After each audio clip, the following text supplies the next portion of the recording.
Sa mga ka-tech vloggers, mga subscribers, bago at saka luma, mga supporters, mga dumaan, dumalaw at bumisita sa channel, lahat ng mga viewers, secret viewers at silent viewers, magandang araw. So, balik ulit tayo sa speaker, no?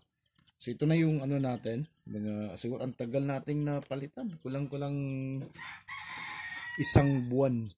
Ito, kasi wala tayong pamalit na kaparehong cone. May mga speaker kasi na ganitong 12 inches pero yung cone niya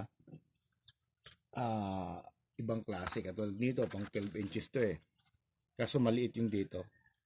Okay? Sa original na 200 watts ng crown, malaki yung diameter ng voice coil niya. 2 inches. Okay? Nasa 2 inches or hindi naman talaga totally 2 inches. Meron mga ilang milimetro na sa mga 5 cm. At naghahanap tayo ng kapareho talaga. Kapareho ng sukat na katulad nito. Ito yung kanyang hitsura no, nung hindi pa natin napalitan.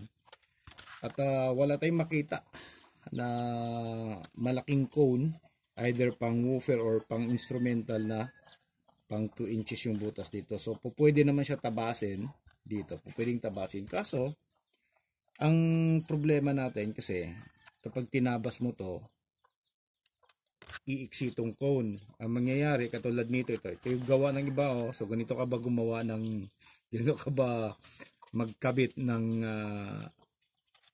tawag nito, voice coil. Okay? So yan yung trabaho ng iba no. Shout out sa gumawa nito. So ayan kung mapapansin nyo, hanggang dito lang yung voice coil. Ito lang yung pinakadulo niya. Ngayon kapag pinutulan mo to, ang mangyayari iikse. So hindi na siya aabot dito. Kapag sinalpak mo siya hanggang dito na, ang gagawin mo, magdadagdag ka na naman dito. Ayan, para maisalpak mo yung ganitong klaseng cone. Okay, so wala tayong makuha, kaya yung ganitong cone na lang yung ginamit natin. So tingnan niyo yung hitsura. Ito yung dating cone. Ito yung dating dust cap sa gitna. At ito na ngayon yung bagong hitsura niya.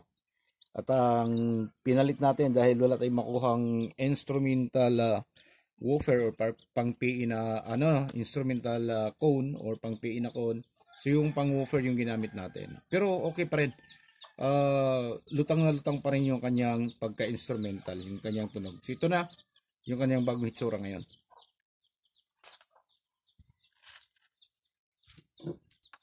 Okay?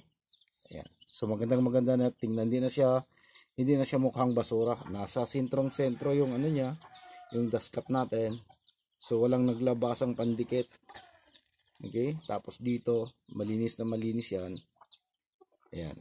So dito lang, ayan oh, yung papakita ko sa inyo yung dulo. Tumaas na yung kanyang liig kasi nagdadagdag tayo. Kasi kung hindi natin, kung nasa tabang sukat itong cone na to, salpak yan dito. Dito yan, aabot yan dito. Kaso hindi. Kaya nagdagdag tayo dito sa taas para may tama to. Ayan siya. Ayan. Okay, may search video na tayo. Gusto nyo pakinggan kung paano siya tumunog after natin ma-repair, after natin ma-recon. At dalawin nyo na lang yung mga search video natin. So hanggang dito na lang siguro tayo. No? So maraming salamat. God bless at bye-bye.